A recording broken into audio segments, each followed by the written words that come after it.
Hello everyone and welcome back to the channel. In today's video we're going to take a look at the Transformers Studio Series 8601 Autobot Jazz. And yes, I do apologize why I'm putting this video so late. It's because I never had time, and the same thing with the Shadow review you saw a few days ago.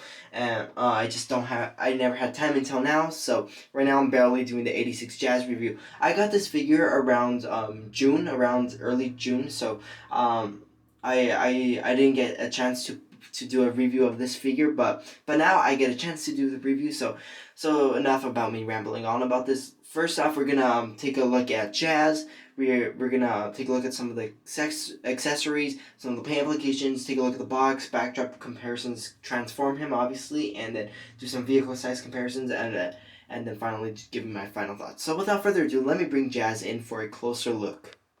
So here we have Jazz right here in a much better and closer look, and wow, the sculpt work on this figure was actually really cool. The sculpt work was really nice. No doubt that this figure is a really good 1986 and a really great Studio Series figure in my opinion. This figure is just really cool. The blaster accessory, everything, the paint apps on this figure are really cool. So just straightening out the figure just to show you how he would look like in his G1 mode, like in his clip art mode, like how he just regularly looks.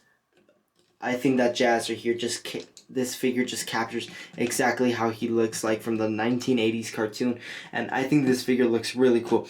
The Autobot logo on the chest looks really nice. The sculpting on the head is really accurate to how he appears. Everything, the torso, everything, even the legs, everything. I feel like this is one of the figures that is 100% accurate to the 1986 G1 Transformers, the movie and the TV show as well. So I think this figure is overall the most accurate Jazz, G1 Jazz figure we have ever gotten ever. And now, as articulation is concerned, he has a swivel joint on the arm, hinge joint on the shoulder, swivel on the bicep, hinge on the elbow, and unfortunately no wrist rotation. It can bend inside the arm, but that is mainly due to transformation.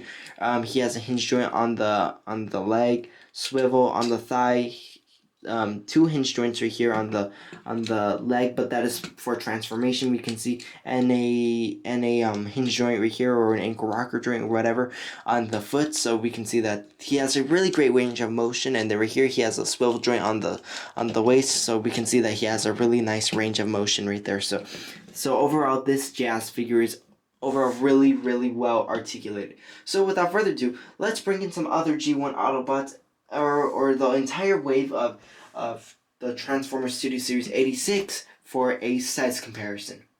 So here for a size comparison, here we have Jazz being compared to the entire wave 1 of the Transformers Studio Series 86 line, that being Hot Rod, Blur, Cup, Grimlock with Wheelie, and Scourge. So we can see the entire wave 1, how Jazz scales with them, and Jazz is overall probably the smallest figure of the wave 1. And stay tuned for the channel for a 1986 wave 1 / Studio Series wave 11 ranking video, like I did with my wave 14 ranking video. Do expect a wave 11 ranking video.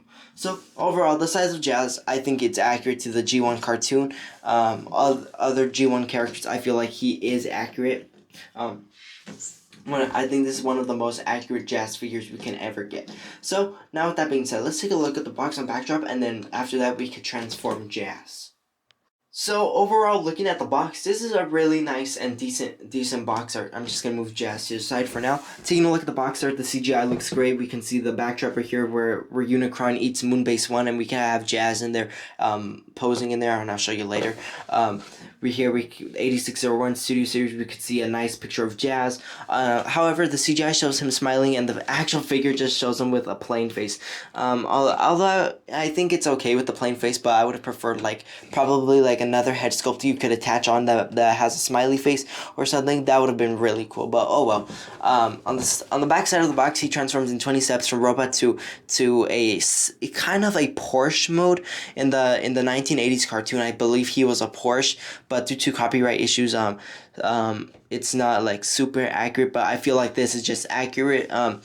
his iconic movie scene in the 1986 Transformers movie is when Unicron devours Moonbase 1. Right here it says Autobot Jazz makes a futile escape as Unicron devours Moonbase 1. On the side of the packaging we get a nice darker background, and the same picture of Jazz we get on the front and on the other side. So overall, a really nice box. I was really impressed with this box, and taking a look at the backdrop itself. The backdrop itself is amazing. I'll keep this backdrop right there for the remainder of this review while I'm transforming Jazz. So I'm just going to move it a bit closer right here, like that. And then we could even have Jazz right here going near the computer and stuff. We could have him right there like just trying to click something or whatever. And I think it looks accurate to how he appeared in the 19G1 cartoon. And if you do remember in the scene, he was all like, "Where did that come from?" When Unicron comes and then he devours Moonbase 1 where Jazz and Cliffjumper were, and Moonbase 2 where Spike and Bumblebee were. So if you do remember that 1986 scene, it's based off that scene. So overall, this is a great backdrop, great box, great figure. So now, without further ado, let me show you how you can convert Jazz into his 1986 sports car mode. So without further, the first thing you're gonna have to do is simply just make sure all the pieces are straightened out like so, like that. Make sure it's all straight. The first thing you're gonna have to do is, I recommend moving the feet up like this, the legs upward like so, like that, and then just connect these two right here. Move this forward right here. After that, you're gonna rotate this piece, and then rotate that piece right here, this silver piece, like that, so it ends up looking along the lines like this. After that, you're gonna have to make sure that this whole region up here, this backpack region, you have to open it up like so, and then make sure this back piece, which is gonna be the back part of the car, reveals itself. Then after that, you're just gonna have to make sure that this piece right here, that you're just gonna have to make sure that this folds out like so. Just simply plop it out. As this step is rather hard to do, but sometimes it's easy, sometimes it's hard. Just gonna make sure this piece falls inward like so. Now that that's inside, you're gonna bring out that panel right there, revealing this piece right here. Then after that, you're just gonna make sure this whole region falls into there. After that, you're gonna make sure this whole shoulder region flips over like so, like that, revealing the wheels. And then you're gonna have to rotate the arms like so. And then you're gonna tuck in the hands right here, tuck in the hands on that side. Do the same process with the arms and stuff. Just gonna have to make sure this falls in right here, right there. And just make sure that this falls in correctly like that. And then click this piece right here and that piece as well. And then now the back part is one of the most difficult parts, but I think I nailed it. And overall, this is how you transform the 1986 Studio Series Jazz figure, and not looking that bad if I do say myself. Just the one part I do not like is that this whole panel right here does eventually want to deattach and everything. So I just mostly leave it kind of like this, although it looks kind of odd and stuff. Sometimes it just looks weird and stuff. Sometimes it works on transforming it, sometimes it doesn't, but overall I think that this looks accurate to the 1980s G1 cartoon, and this is one of the most accurate Studio Series figures we can get. The most accurate Jazz figure we can get currently right now. So I think that this figure has been done really, really well. I really do like this figure. Looks really nice, rolls really nicely. Just tucking these pieces in, rolls really nice. You can see it's nice and all.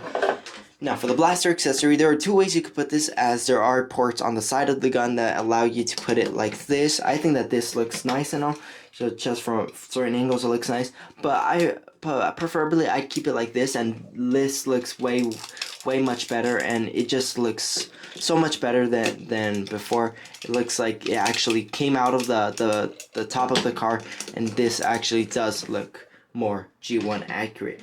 So overall, let's take a look at the car mode. We can see a number 14, although I believe it should have been just number 4 on it. but due to copyright issues, I think that they couldn't put that. I'm not so sure, but overall, really nice figure in the car mode. We can see the top, how the top looks like. The back really looks nice and all.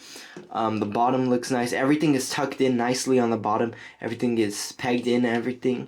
Everything on this figure is good. So this is one of my favorites, 1986 Studio Series figures.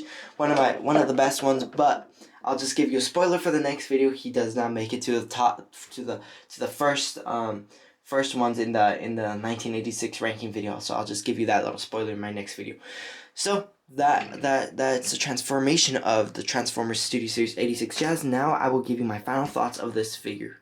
So, some final thoughts of the Transformers Studio Series 8601, or just 86 Jazz. Overall, a really great figure. I do recommend this figure. You could get him on Target online for $20, I believe at the moment, but I'm not so sure if it'll be there forever. Amazon, you could get this figure. Hasbro, I believe he is sold out, but I'm not so sure, depending where you live. He's sold out or he's not. You can find it's a bit hard to find this figure in the stores. If you could track him down, that is great, but it's a bit hard due to the fact this figure was released early in this year of 2021. So it's not gonna be that easy to find this figure, but you could still try to find this figure and all. So if you do, that'll be great and everything. So good luck if you don't have this figure. If you do have this figure, great. And I really would love to hear what you would think about this figure. Tell me if in the comment section down below, if you had this figure, you will be picking him up, or you'll give him a pass. As always, thanks for watching. Please subscribe, leave a like, and when you see that like button, no longer smash it. I want you to kill that like button. I want you to hit that like button so hard that you kill that guy, alright? So, thank you for watching. Please subscribe, leave a nice comment, and until then, I will see you in my next Transformers Studio Series War for Cybertron, etc. video. Until then, I will see you then. Thanks for watching.